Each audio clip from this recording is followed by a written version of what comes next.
أشهد أن لا إله إلا الله وحده لا شريك له وأشهد أن محمدا عبده ورسوله أما بعد فأعوذ بالله من الشيطان الرجيم بسم الله الرحمن الرحيم الحمد لله رب العالمين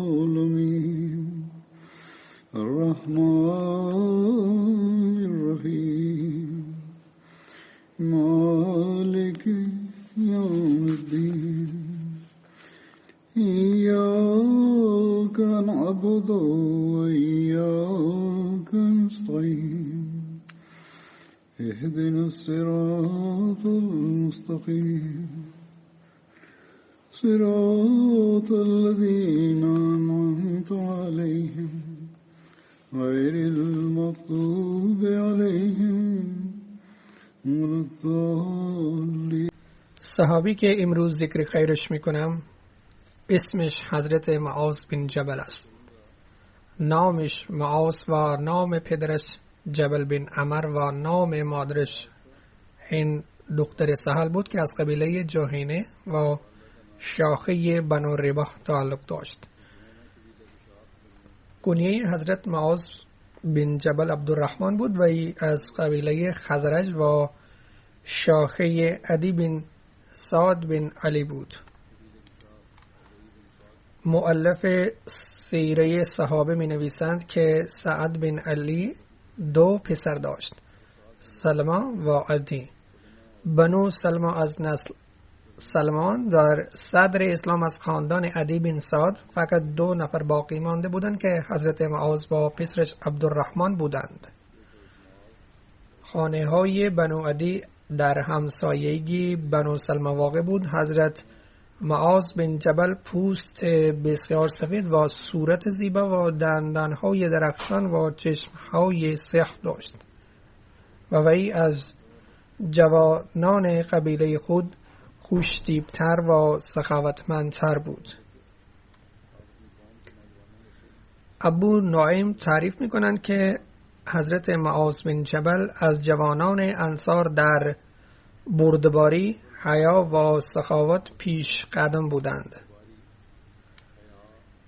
حضرت معاذ بن جبل در دومین بیعت عقبه به همراه 770 انصار شرکت کرده بود و در هنگام گرویدن به اسلام 18 سال عمر داشت. وی در غزوه بدر و احد و خندق و تمام غزوات دیگر به همراه حضرت پیامبر اکرم صلی الله علیه و آله و سلم شرکت کرده بود.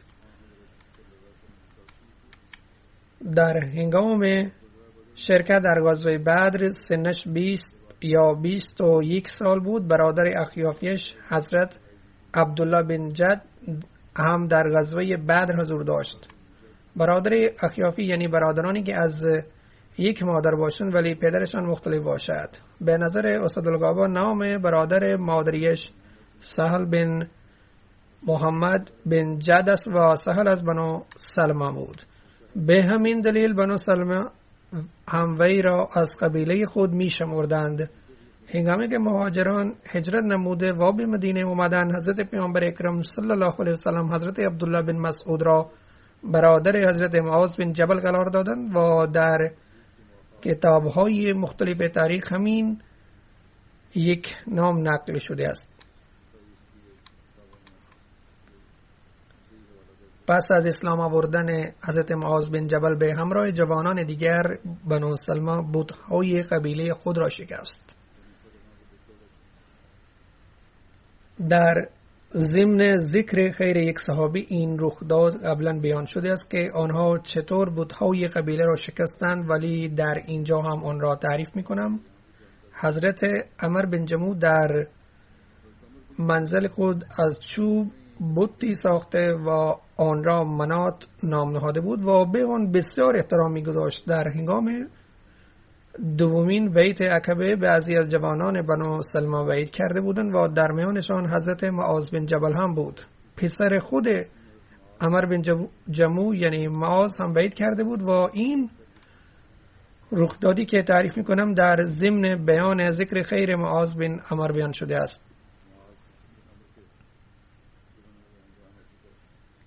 میگویند که وی برای دعوت دادن پدر خود به اسلام این تدبیر اندیشید که آن بود پدر خود را که حضرت عمر آن را بسیار آراسته در منزل خود نهاده بود در هنگام شب برداشت و در گودال زباله انداخت و برای این کار از جوانان کمک می‌گرفت و حضرت معاذ بن جبل هم در این کار شریکشان بود. به هر حال آنها آن را در گودال زباله انداختند.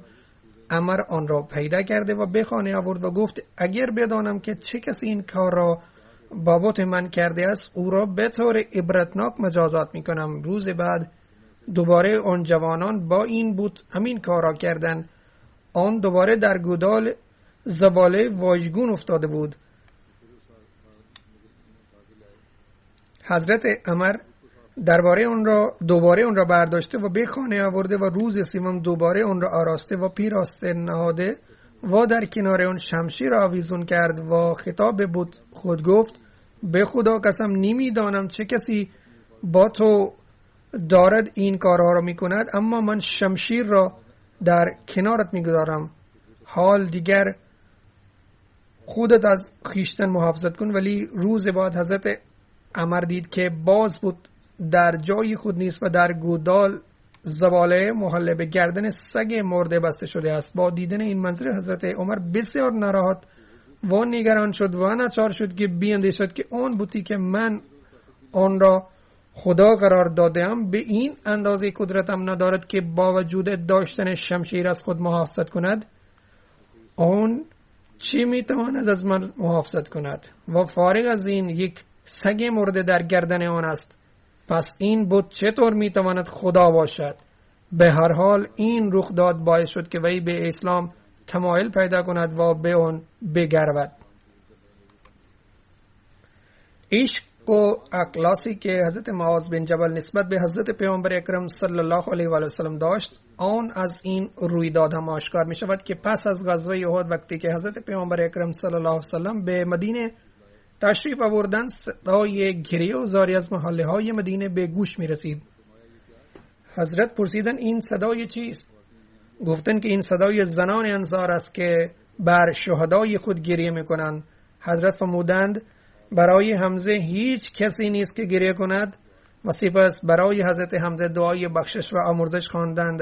هنگامی که حضرت سعد بن معاذ و حضرت سعد بن عباده و حضرت معاذ بن جبل و حضرت عبدالله بن رواحه این سخن حضرت پیامبر اکرم صلی الله علیه و سلم شنیدند به محله های خود رفتند و زنان گریه و نوحه خواننده را آوردند و به آنها گفتند که تا بر شهادت عموی حضرت پیامبر اکرم صلی الله علیه و سلم گریه نکنید هیچ کسی حق ندارد بر شهدای انصار گریه کند، زیرا آن حضرت فرمودند که در مدینه هیچ کسی نیست که برای حمزه بگرید.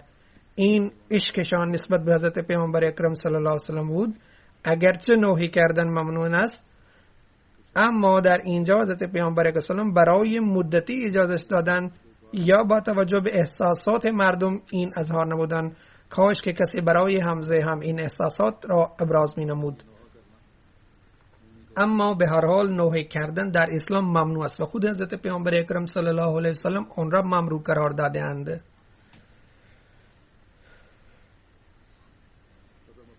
پس از فتح مکه حضرت پیامبر اکرم صلی الله علیه و سلم به حنین تشریف بردند. حنین در شمال مشرق مکه نزدیک طائف یک وادی است و حضرت معاذ بن جبل را در مکه گذاشتند و مأمور کردند که اهل مکه را دین اسلام و قرآن شریف بیاموزند.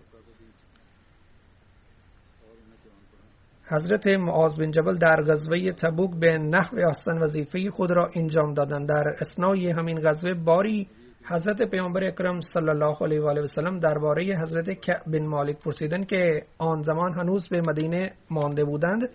آنگاه یکی از افراد بنو سلمہ جلوی حضرت پیامبر اکرم صلی الله علیه وسلم حضرت کعب بن مالک را به بدی یاد کرد. آنگاه حضرت معاذ بن جبل او را سرزنش کرد و عرض کرد یا رسول الله، ما در او فقط خیر دیدیم، شاهد هیچ بدی از او نبودیم. این بود اخلاق عالی که پشت سر کسی نباید بد حرف زد. قتاده تعریف می‌کنند که من از حضرت انس شنیدم که در دوران حیات حضرت پیامبر اکرم صلی الله علیه و سلم 4 نفر قرآن شریف را جمع آوری کردند و همه آنها انصاری بودند که بدین قرارند: حضرت معاذ بن جبل، حضرت ابی بن کعب، حضرت زید بن ثابت و حضرت ابو زید. حضرت ابو زید عموی حضرت انس بود.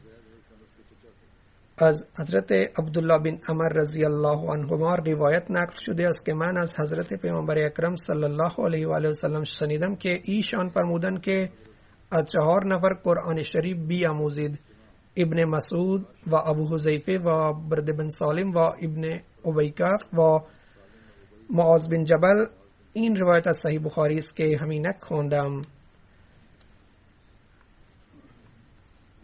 حضرت خلیفة المسیح ثانی می فرمایند این توضیح در ضمن ذکر خیر حضرت کعب هم بیان شده است که حضرت پیامبر اکرم صلی الله علیه و آله و سلم گروهی از افراد را به آموختن قرآن شریف مأمور کرده بودند که تمام قرآن شریف را حفظ نموده و به مردم یاد می‌دادند.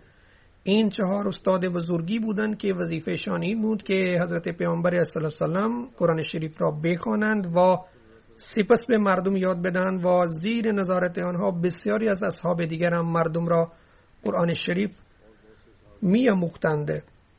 اسامی این 4 استاد بزرگ بدین قرار است: عبدالله بن مسعود، سالم مولا ابی حذیفه، معاذ بن جبل و ابی بن کعب. از اینها 2 نفر اول مهاجرند و 2 نفر دیگر انصاریند. به لحاظ شغل عبدالله بن مسعود کارگر بود و سالم برده آزاد شده و معاذ بن جبل و ابی بن کعب از سرداران مدینه بودند. گویی حضرت پیامبر اکرم صلی الله علیه و سلم افرادی را با عنایت به تمام طبقات جامعه به عنوان قاری برگماشته بودند و در حدیث اومده که حضرت پیامبر اکرم صلی الله علیه و سلم فرموده بودند که خذوا القرآن من 4: من عبدالله بن مسعود و سالم و معاذ بن جبل و ابی بن کعب. کسانی که میخواهند قرآن بخوانند باید از این 4 نفر عبدالله بن مسعود، سالم، معاذ بن جبل و ابی بن کعب قرآن بخوانند. این 4 نفر آن کسانی بودند که تمام قرآن شریف را مستقیما از حضرت پیامبر اکرم صلی الله علیه و سلم یاد گرفته بودند و سپس جلوی آن حضرت خوانده و خود را اصلاح کرده بودند. اما غیر از اینان هم بسیاری از اصحاب بودند که مستقیما از حضرت پیامبر اکرم صلی الله علیه و سلم بخشی های از قرآن شریف را یاد گرفته بودند. چنانچه در روایت وارد شده است که باری حضرت عبدالله بن مسعود کلمه را به گونه دیگر خواند. حضرت عمر او را از این طور خواندن من کرد و گفت این طور نه آن طور باید بخوانی. آنگاه عبدالله بن مسعود گفت نه خیر، پیامبر اکرم صلی الله علیه و سلم مرا همین طور یاد دادند. حضرت عمر با او پیش حضرت پیامبر اکرم صلی الله علیه و سلم رفت و گفت وی قرآن شریف را اشتباه میخواند. حضرت پیامبر اکرم صلی الله علیه و سلم فرمودند عبدالله بن مسعود بخوان. وقتی وی خواند حضرت پیامبر اکرم صلی الله علیه و سلم فرمودند درست است. حضرت عمر گفت یا رسول الله، به من که این کلمه را به گونه دیگر یاد داده اید. حضرت فرمودند آن هم درست است. از این رویداد معلوم می شود که فقط همین 4 صحابی از حضرت پیامبر اکرم صلی الله علیه و سلم قرآن شریف یاد نمی گرفتند، بلکه دیگران هم بودند. و این سوال حضرت عمر که به من این گونه یاد داده نشانگر این است که حضرت عمر هم از حضرت پیامبر اکرم صلی الله علیه و سلم قرآن شریف می خواند. از حضرت انس بن مالک روایت نقل شده است که حضرت پیامبر اکرم صلی الله علیه و سلم فرمودند از امت من مهربانترین افراد حضرت ابوبکر است و از همه محکمتر در دین خدا عمر است و بیشتر از همه آدم با حیا حضرت عثمان است. و بهترین داوران حضرت علی بن ابی طالب است و کسی که بیش از همه علم قرآن شریف را دارد ابی بن کعب است و اون که بیش از همه به حلال و حرام مسلط است معاذ بن جبل است و کسی که بیش از همه به فرایض و واجبات وقوف دارد زید بن ثابت است و بشنوید که برای هر امت امینی هست و امین امت من ابو عبیده بن جراح است. این روایت قبلا هم کم و بیش همین گونه بیان شده است.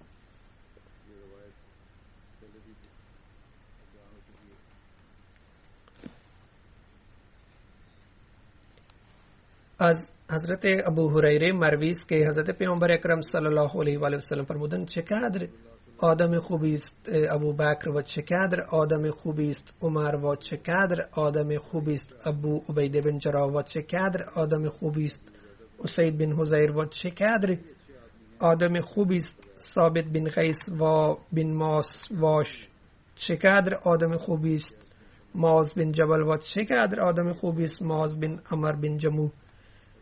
این روایت از مسند احمد بن حنبل است. سپس از حضرت معاذ بن جبل روایت نقل شده است که حضرت پیامبر اکرم صلی الله علیه و آله و سلم روزی پس از گرفتن دستش فرمودند ای معاذ همانا من تو را دوست دارم. حضرت معاذ به ایشان عرض کرد یا رسول الله پدر و مادرم فدایتان باد منم شما را دوست دارم. حضرت فرمودند ای معاذ من با تأکید به شما میگویم که پس از هر نماز این ذکر را بخوان و هرگز ترکش نکن که اللهم انی علی ذکرک و شکرک و حسن عبادتک که ای خدای من یاریم کن تا تو را ذکر کنم سپاس بگذارم و عبادت تو را به صورتی نیکو به جای بیاورم. از حضرت معاذ بن جبل روایت نقل شده است که حضرت پیامبر اکرم صلی الله علیه و آله و سلم فرمودند آیا به شما درباره یکی از درهای بهشت خبر ندهم؟ حضرت معاذ عرض کرد چرا که نه؟ حضرت پیامبر اکرم صلی الله علیه و سلم فرمودند لا حول ولا قوة الا بالله را به طور مکرر بخوانید. از حضرت معاذ روایت شده است که وی از حضرت پیامبر اکرم صلی الله علیه و سلم درباره با فضیلت ترین ایمان پرسید. حضرت پیامبر اکرم صلی الله علیه و آله و سلم در پاسخ فرمودند با فضیلت ترین ایمان آن است که اموری را به محض خاطر خدا دوست داشته باشید و از اموری به محض خاطر خدا نفرت کنید و زبان خود را به یاد خدا مشغول بدارید. حضرت معاذ عرض کرد یا رسول الله دیگر چه لازم است؟ حضرت پیامبر اکرم صلی الله علیه و سلم فرمودند برای مردم همان چیزی را بپسندید که برای خود میپسندید و برای شان آن چیزی را نپسندید که برای خود نمیپسندید.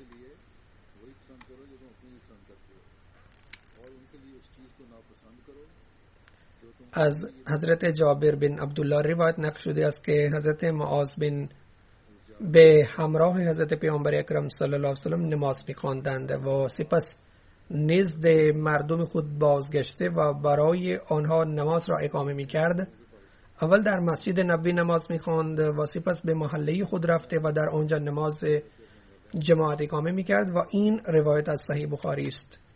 از حضرت جابر مروی است که وی تعریف می‌کنند که حضرت معاذ به همراه حضرت پیامبر اکرم صلی الله علیه و سلم نماز می‌خواندند و سپس به محله خود آمده و با مردم خود نماز را اقامه می‌کرد. شبی وی به همراه حضرت پیامبر اکرم صلی الله علیه و سلم نماز عشا خواند و سپس نزد مردم خود بازگشته و نماز را اقامه کرد و در آن شروع به خواندن سوره بقره کرد.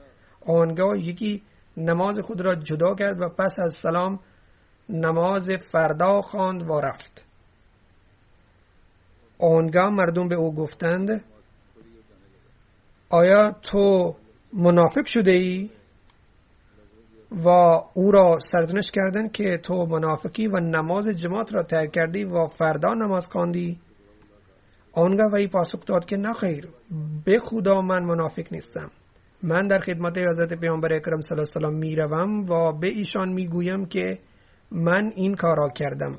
اگر منافقت داشتم مخفی می شدم، ولی من در خدمت حضرت پیامبر اکرم صلی الله علیه و سلم حاضر شده و علت این کارا تعریف هم کرده.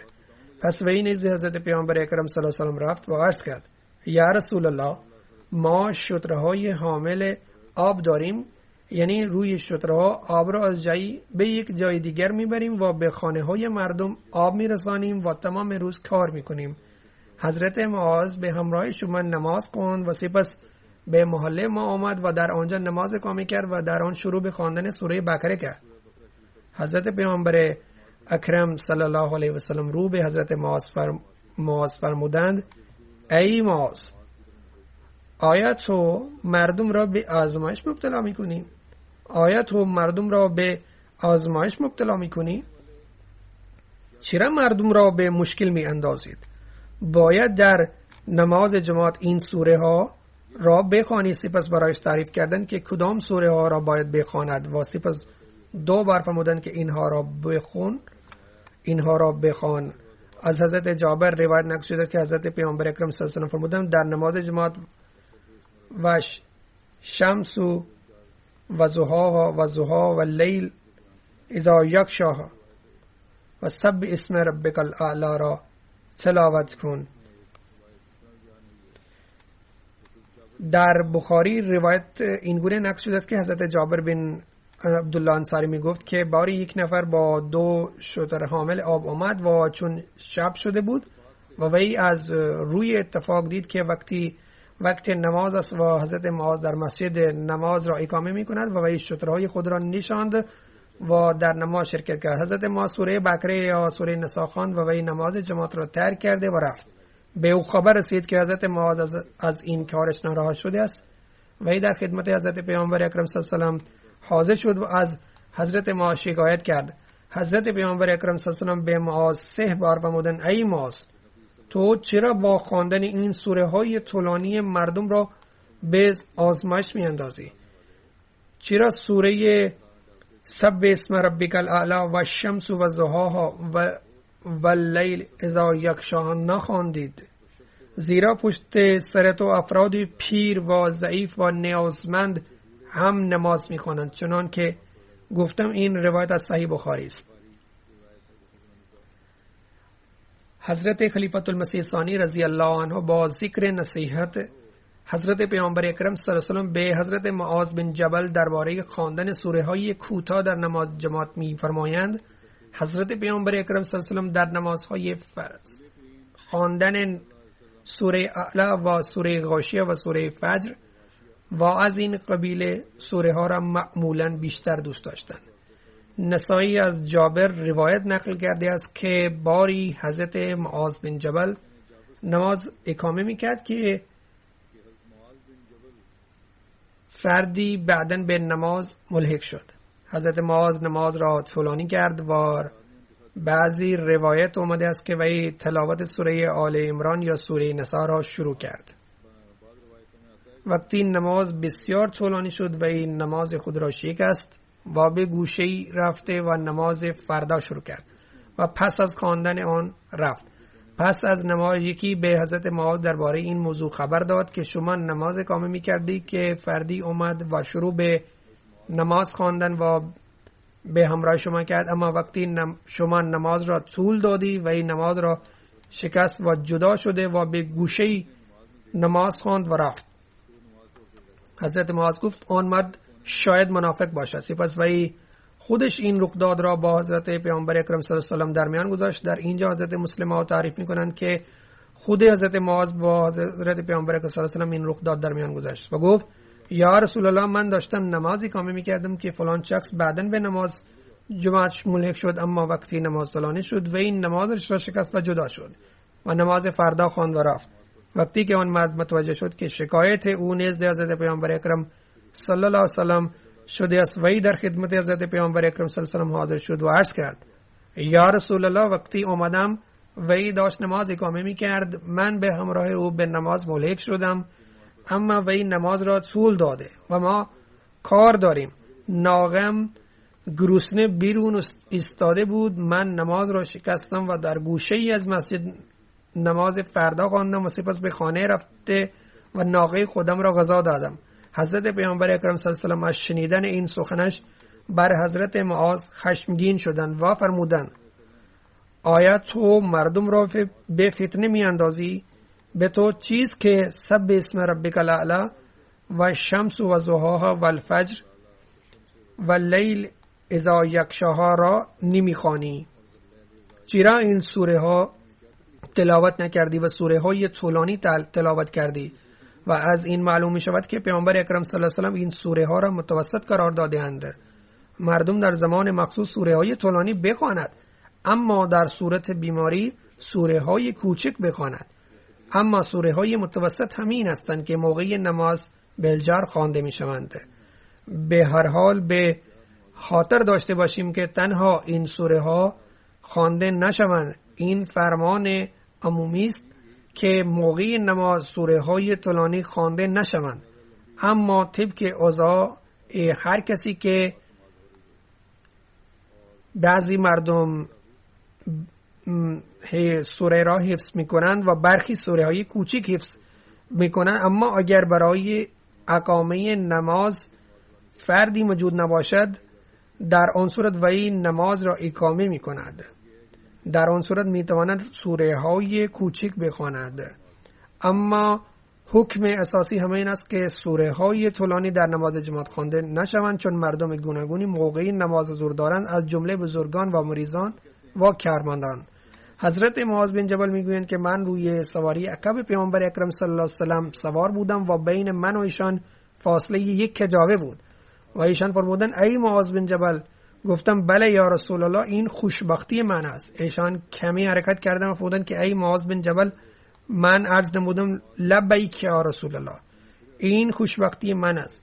سپس کمی حرکت کردند و فرمودند که ای معاذ بن جبل. من عرض نمودم یا رسول الله، این خوشبختی من است. فرمودند که آیا می دانید که حق خداوند بر بندگان چیست؟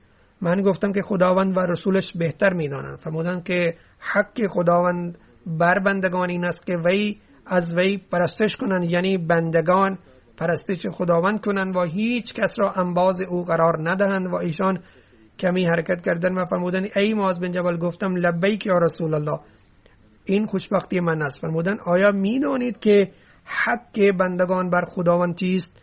اول حق خداوند است که باید بندگان ادا کنند. اکنون حق بندگان بر خداوند کدام است؟ وقتی حرفهایش را قبول کنند و بندگان حق خودشان را ادا کنند، در آن صورت حق بندگان بر خداوند چیست؟ من گفتم که خدا و رسولش بهتر می دانند.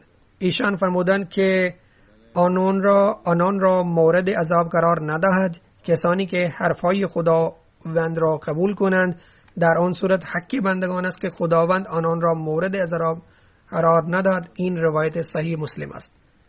حضرت معاذ بن جبل بیان میکنند که من همراه پیامبر اکرم صلی الله علیه و آله مسافرت میکردم. روزی نزدیکشان شدم و ما در حال حرکت بودیم و عرض نمودم یا رسول الله، امری به من یاد بدهید که من را وارد بهشت کند و از آتش دور کند. پیامبر اکرم صلی الله علیه و آله فرمودند که امر بزرگی دریافت نموده اید و این امر آسان نیست و بر کسانی که خداوند آسان نماید.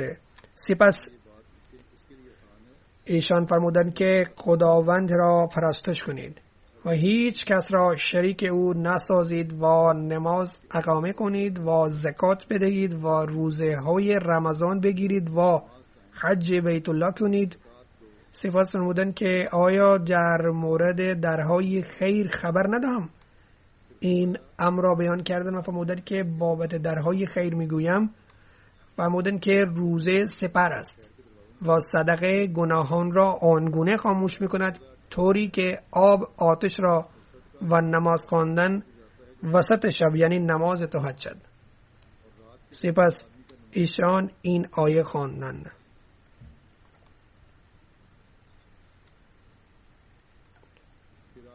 تتجافى جنوبهم عن المضاجع يدعون ربهم خوفا وطمعا ومما رزقناهم ينفقون فلا تعلم نفس ما أخفي لهم من قرة اعین جزاء بما كانوا یعملون. از بسترهای خواب برای عبادت شب پهلوتهی می کنند و پروردگارشان را با خوف و رجا می خوانند. تتجافى جنوبهم عن المضاجع یدعون ربهم خوفا و طمعا. و از آنچه روزیشان کردیم انفاق می کنند.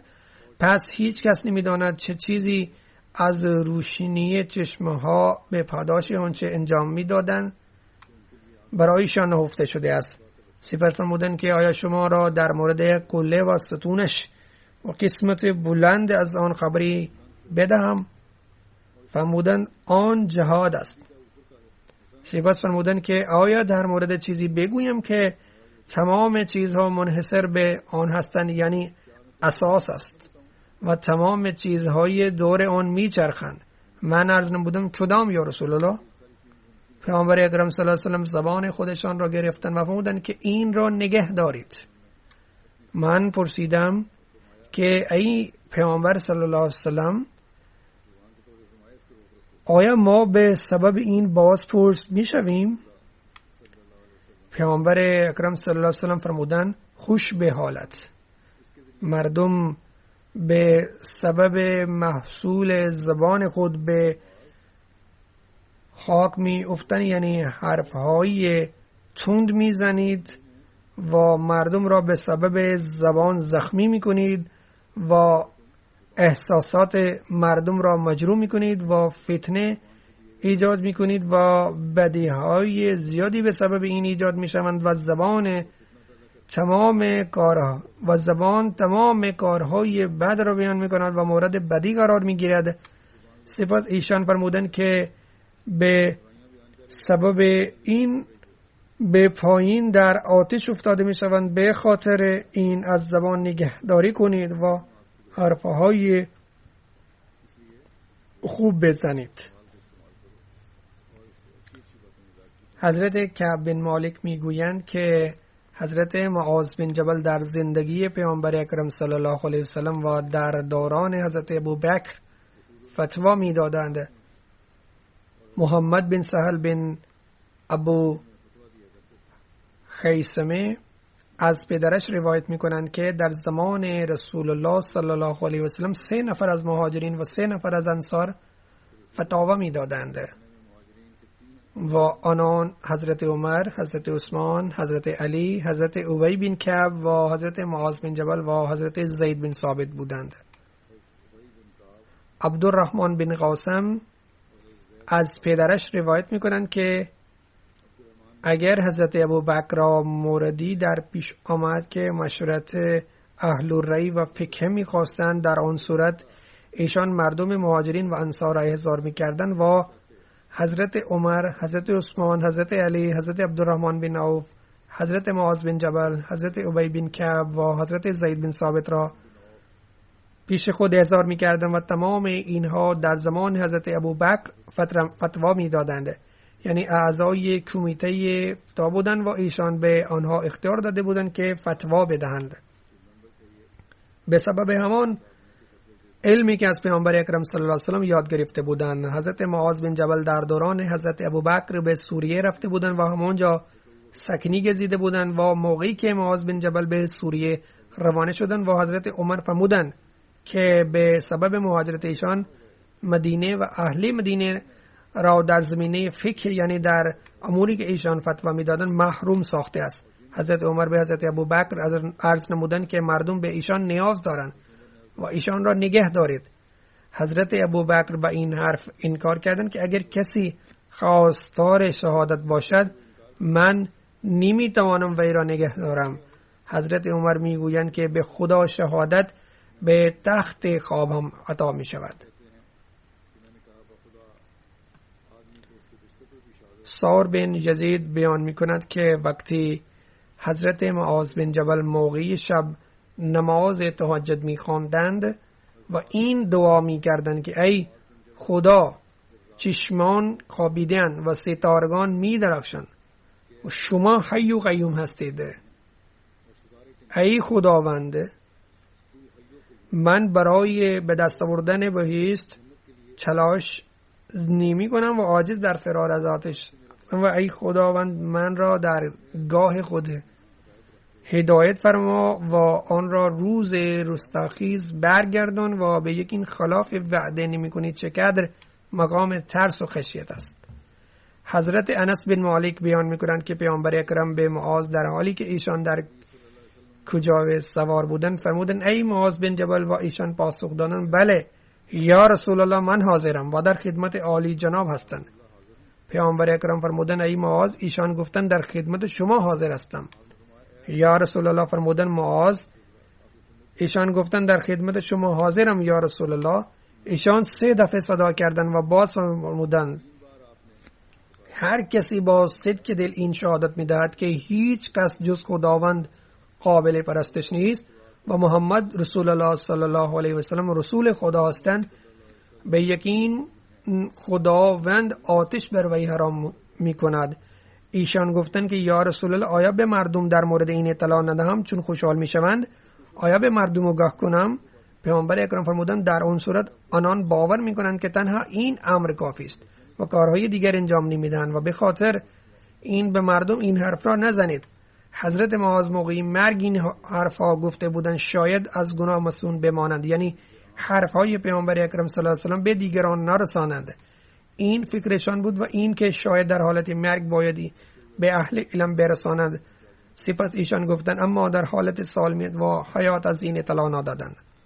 حضرت ولی الله شاه در شرح بخاری نوشتند که اینجا چندین احادیث به ایشان مربوط هستند و اینجا ذکر این کردن که طبق ایشان امور علمی را به افراد خاصی محدود کردند چون امر علمی است و باید محدود به افراد اهل علم باشد و این که عامه مردم از این مطلب درست برداشت نکنند و ضرری میبینند.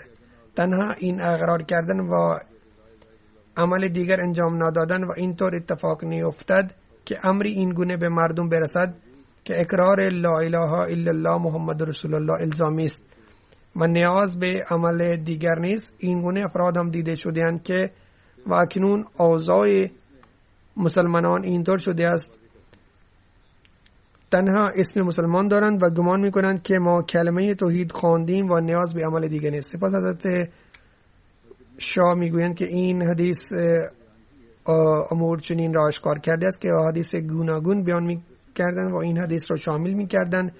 بیشتر نوشتند که مسلم هم یک روایت از حضرت ابن مسعود را با سند صحیح بیان کرده است که با این الفاظ است. محتوای گفتگویی که پیامبر اکرم صلی الله علیه و سلم این است که مردم طبق استعداد عقلی مخاطب بشوند چون برخی امور به فتنه مبتلا میکنند. اول بررسی میکنیم باز می نویسیم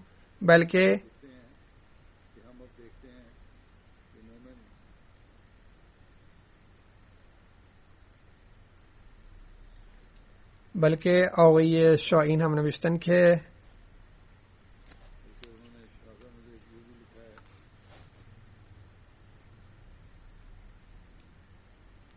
نه خیر روایت های دیگر هستند که موضوع طول میکشد. بیشتر نوشتن که اکنون میبینیم که مردمانی که خودشان را مؤمن میگویند چگونه اقرار لا اله الا الله را سپر خود ساختن و مردم را از تکلیف شریعت رها کردن و مدرک ایمان دادن و صدقن من کلب یعنی از لوازمات آن بی اعتنایی میکنن. هر ملا و کسی که پای منبر خطبه ایراد میکند گمان میکنند که کسانی که پشت وی نماز خوانده است و کلمه توحید خوانده است در آن صورت مدرک ایمان گرفته است و نیاز به امور دیگر نیست. ایشان نوشتند که کسانی که تنها با زبان اقرار میکردند به سبب آنان پیامبر اکرم صلی الله علیه و سلم فرمودند که آن زمان ایمان در دلها وجود نداشته باشد و نه بر زبان بلکه به سوریه خواهد رفت و این در مورد آخر زمان است و مردمانی که هم حضور داشتند و این حرفها در مورد کلمه توحید هم گفته بودند. سپس فرمودند که من لا یشرک بی شیئا، یعنی فردی که تا دم مرگ از شرک پرهیز میکند وی وارد بهشت خواهد شد. پیامبر اکرم صلی الله علیه و سلم 2-3 بار به حضرت معاذ مخاطب شدند و ساکت شدن این تیپ که آن اصل است که ایشان احساس آرزوی تلاش را برانگیختن و ایشان 2-3 بار گفتن که من حاضرم، لبیک گفتن و توجه کردن و اشتیاقی ایجاد شد که پیامبر اکرم صلی الله علیه و سلم چی میخوان بگوین. وقتی جوش توجهی خاصی ایجاد شد آن موقع به ایشان خبر دادن. جناب شاه می نوشتن که تا حرفهای ایشان به ذهن بنشیند و نفس تحت تأثیر مخمی قرار بگیرد و این که این حرفها به خوبی در خاطر ایشان حفظ شوند. 3 بار توجه ایشان را مبذول کردند. حضرت معاذ بن جبل به پیامبر اکرم صلی الله علیه و سلم تعظیم کردند و دم مرگ آگاه کردند شاید به سبب پنهانی امر مهمی مورد بازپرس قرار نگیرند. و این که خداوند بگوید که شما چیزی یاد گرفته بودی و به دیگران از آن اطلاع ندارید، یعنی حداقل امر علمی به اهل علم گفته شود. مسلمانان امروزه ادعای ایمان می کنند و با خواندن کلمه توحید گمان می کنند که از شرک پاک شدند، اما دلها پر از شرک هستند و به چیزهای دنیاوی اکتفا می کنند و خطیبهای بزرگ هم به چیزهای مادی تمایل دارند و اگر از وضعیت واقعی آنان آگاهی داشته باشیم، این احادیثی که بیان شده است و ذکر این است که آتش بر کسانی که کلمه توحید می خوانند حرام است و از این اشکار می شود که جزا به دست خداوند است و کار انسان نیست که بابت کلمه گو فتوا دهد و این که چه کسی مسلمان نامیده می شود و چه کسی غیر مسلم است، این فتوا از پیش خود داده خلاف تعلیم قرآن است. پس امروز مسلمانان اصطلاح جشن میلاد به مناسبت ربیع الاول را برگزار می کنند، اما در واقع تعلیم و اسوه پیامبر اکرم صلی الله علیه و سلم را اقتدا کنیم تنها به سبب علم ناقص خویش خودشان را مسلمان واقعی گمان نکنیم، بلکه معامله کلمه گو به خداوند بسپاریم. این امور روح پیامبر اکرم صلی الله علیه و آله و سلم را خوشحال می کنند و باعث خوشحالی برایشان از امت می شود. باید صلوات بر ایشان فرستاده شود و شکر به جای بیاورد که خداوند دین محمد صلی الله علیه و سلم را بدون نظارت نگذاشته است، بلکه مسیح موعود را برای تجدید دین طبق وعده و پیشبینی خویش فرستاده است و ما را حقیقت و واقعیت کلمه توحید و چگونه بر احکام شریعت عمل کنیم راهنمایی کرده است تا در واقعیت آتش جهنم بر ما حرام گردد و خداوند به کسانی که از حضرت مسیح موعود علیه السلام این کار می‌ورزیدند آنان را فهم عطا کند و درک کنند و ما را هم ادراک تعلیم واقعی اسلام و ادراک کلمه واقعی و توفیق بدهد.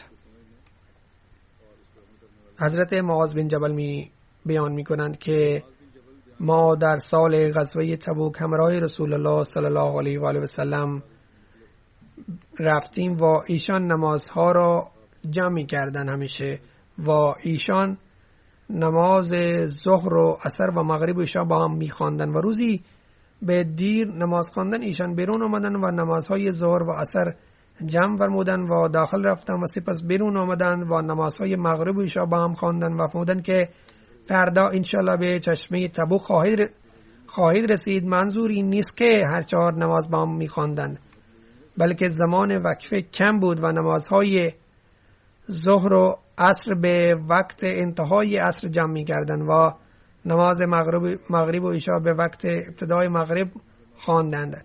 به هر حال تا زمانی که آفتاب به طور کامل آشکار نشود به چشمه تبوک خواهید رسید و وقتی روز آشکار شود یعنی هنگام ظهر خواهید رسید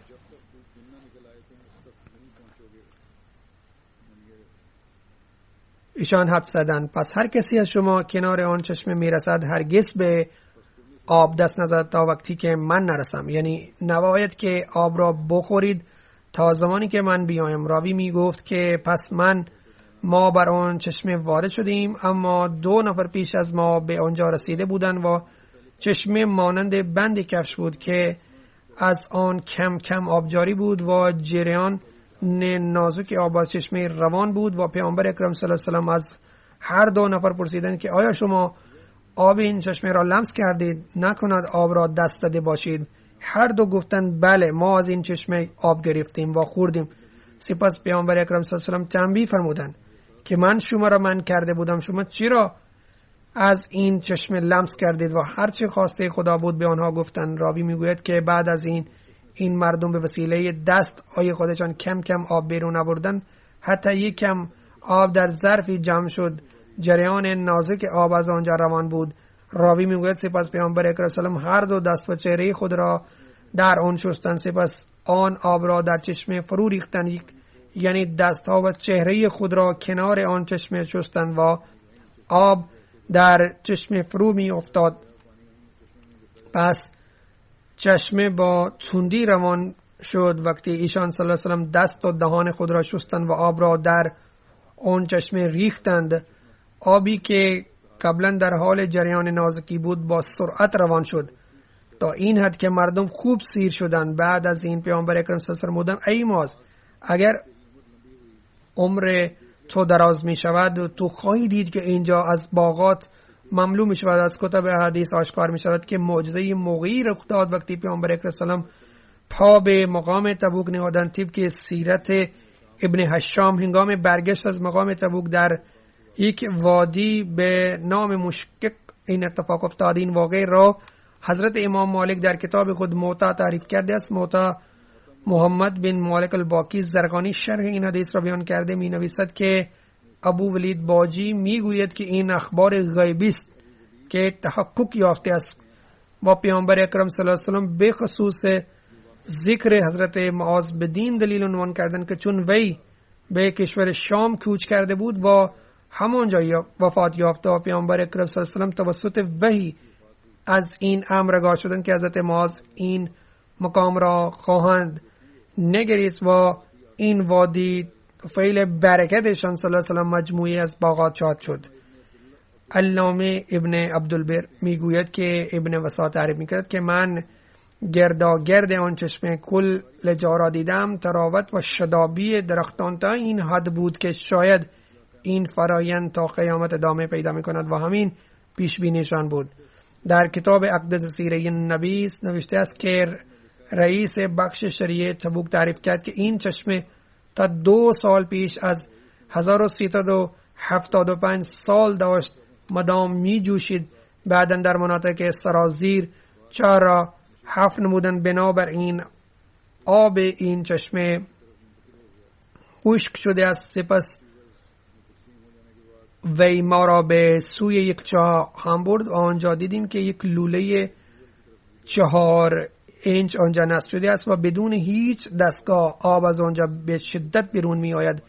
وضع چاه های دیگر نیز همانند. این چاه برای ما تعریف می کنند که این به دلیل برکت معجزه پیامبر اکرم است که امروز ها در تبوک آب اینقدر فراوان است که غیر از مدینه و خیبر جای دیگر پیدا نکردیم که آب با این وفور ببینیم. بلکه حقیقت این است که از تبوک از آب این 2 مقامات یعنی خیبر و مدینه نیز زیاد است. الان با بهره بردن از این آب در هر جای تبوک باغات کاشته می شود و طبق پیشگوی پیامبر اکرم صلی الله علیه و سلم تبوک از باغات مشهور شده است و دارد روز به روز مملو می شود. ذکر باقی مانده را در خطبه آینده بیان خواهم کرد. الان بعد از نماز جمعه چند نمازهای جنازه کامل خواهم کرد که ذکر خیرشان عنوان می کنم. اولین ذکر متعلق به مولوی فرزند خان است و مسئول مبلغین منطقه خورد دنیاگر و استان ریسه بود. مریض دیابت بود و در 10 سپتامبر به علت حمله ناگهانی بیماری حسب و ذات الریه شدید در بیمارستان بستری شد و همانجا به خواسته خدا وفات یافت. انا لله و انا الیه راجعون.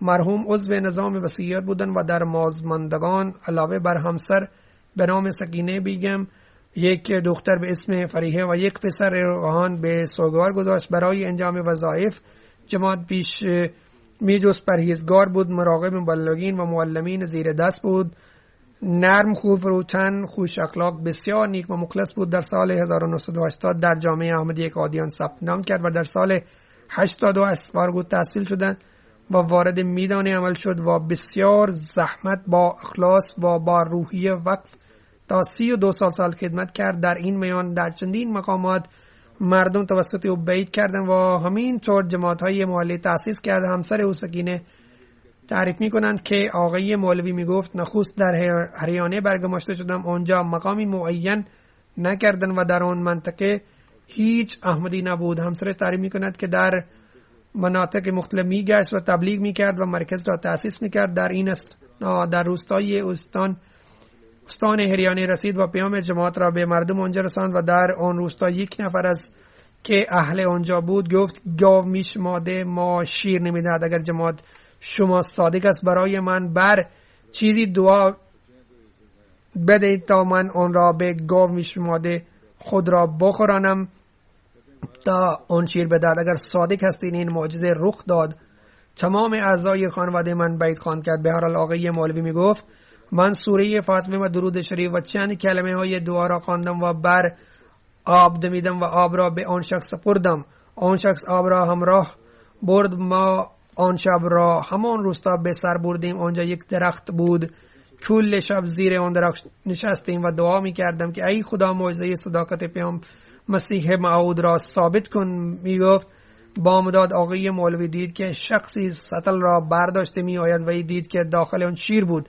آن شخص گفت آقای مولوی گاو میشه من شیر داد و اظهار خوشنودی کرد و گفت من و تمام اعضای خانواده من متوجه شدند که جماعت احمدی صادق و راستین است، لذا ما شامل آن میشویم. پسرش ریحان میگفت که بسیار عاجز، متواضع و رقیق القلب بود، به هر کسی با عشق و محبت برخورد می نماید و به خاطر رضای خدا و خدمت جماعت زندگی خود را به سر می برد و به هر فرمان و هدایت خلیفه وقت لبیک می گفت و بابت این ما را نیز تأکید می ورزید و با ما با شفقت و محبت رفتار می کرد و همراه با ادای وظایف جماعت بابت انجام کارهای خانه نیز یاری می کرد.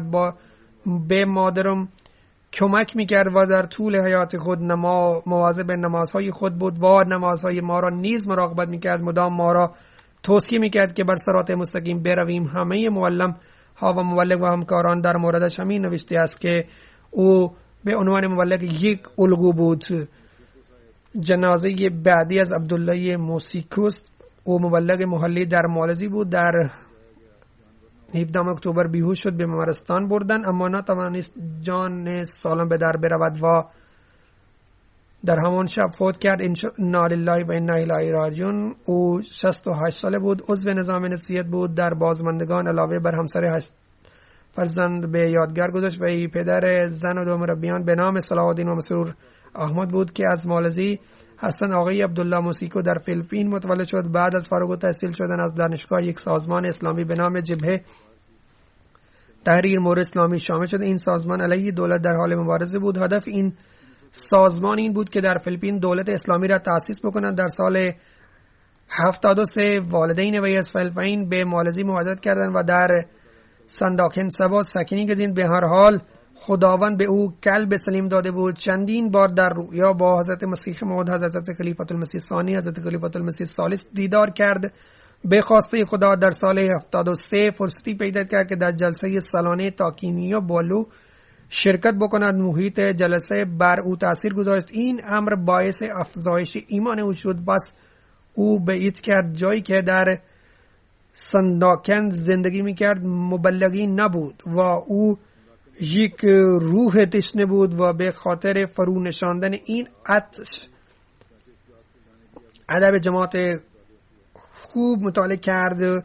او شیفته تبلیغ بود و این شوق و اشتیاق خود را جامع عمل پوشان به دوستان و خویشاوندان و اهل منطقه را بسیار تبلیغ میکرد و در نتیجه آن مردم زیاد در جماعت احمدیه شامل شدند و به اسلام گرویدند. به دلیل همین اشتیاق زندگی خود را وقف کرد، به سمت مبلغ تعیین شد.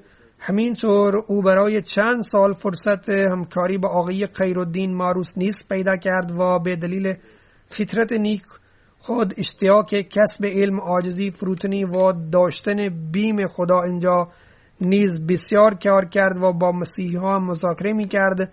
افراد متعدد را در آغوش اسلام در آورد. او نتوانست که به زبان اردو صحبت بکند، اما برای آموزش آن علاقه‌مند بود و چندین اسنادها و منظومه ها حفظ کرده بود و خیلی مهمان نواز بود. به خصوص کسانی که به نماز جمعه می اومدن مهمان نوازیشان می پرداخت. آدم مرتب و می خواست که هر کسی که باید مرتب و منظم باشه و طبق اون تربیت می کرد و از چند سال گذشته راه رفتن برایش دشوار بود. با وجود این هیچ وقت این مشکل مانع انجام وظایفش نشد. نماز میت سوم متعلق به آقای عبدالواحد معلم سلسله از قادیان است که به تاریخ 12 سپتامبر در 56 سالگی وفات یافت. انا لله و انا الیه راجعون. وی از خانواده مسیحی بود. برادر بزرگش معلم بازنشسته از فامیلیش اولین کسی بود که بیعت کرد. سپس تمام اعضای خانواده بیعت کردند. مرحوم بعد از قبول احمدیت از جامعه المبشرین دوره 3 ساله را فرا گرفت. بعد از فارغ التحصیل شدن به خاطر تبلیغ به مناطق مختلف رفت. مسئولیت آموزش و پرورش در مناطق مختلف قادیان نیز به او محول شد. بسیار مطیع و با صمیمیت وظایف خود را انجام میداد. برای تبلیغ قابلیت و شایستگی فوق‌العاده داشت. توسط او 3 فامیل مسیح و 3 خانواده دیگر از غیر احمدیان شامل جماعت شدند و از آنها 2 نفر عضو نظام وصیت هستند، یعنی فقط اعضای جماعت نشدند بلکه دارند در نیکی پیشرفت میکنند. در بازماندگان او علاوه بر همسر 1 پسر و 2 دختر هستند. پسرش امسال از جامعه احمدی قادیان فارغ التحصیل شد. خداوند متعال درجات تمام مرحومین را رفع بسازد و با رحم و مغفرت برخورد نماید و به فرزندانش توفیق بدهد که نیکی‌های آنها را ادامه بدهند و خواسته هایشان برآورده شود که اولادشان تربیت بیابند و یاور صمیمی خلافت بشوند و از اینها بعضی بچه‌ها واقفین زندگی هستند. خداوند به آنها به رحم و مغفرت برخورد بنماید. چنان که گفتم که انشاءالله بعد از نماز جمعه نماز میت غیبشان اقامه خواهم کرد.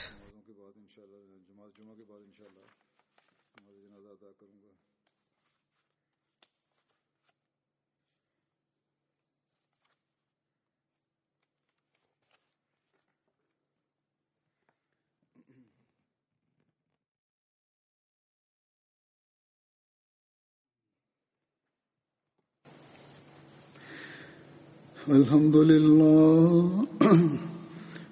لله نحمده ونستعينه ونستغفره ونؤمن به ونتوكل عليه ونعوذ بالله من شرور أنفسنا ومن سيئات أعمالنا من يهده الله فلا مضل له ومن يضلل فلا هادي له ونشهد أن لا إله إلا الله ونشهد أن محمدا عبده ورسوله عباد الله رحمكم الله إن الله يأمر بالعدل والإحسان وإيتاء ذي القربى وينهى عن الفحشاء والمنكر والبغي يعظكم لعلكم تذكرون اذكروا الله يذكركم وادعوه يستجب لكم ولذكر الله أكبر.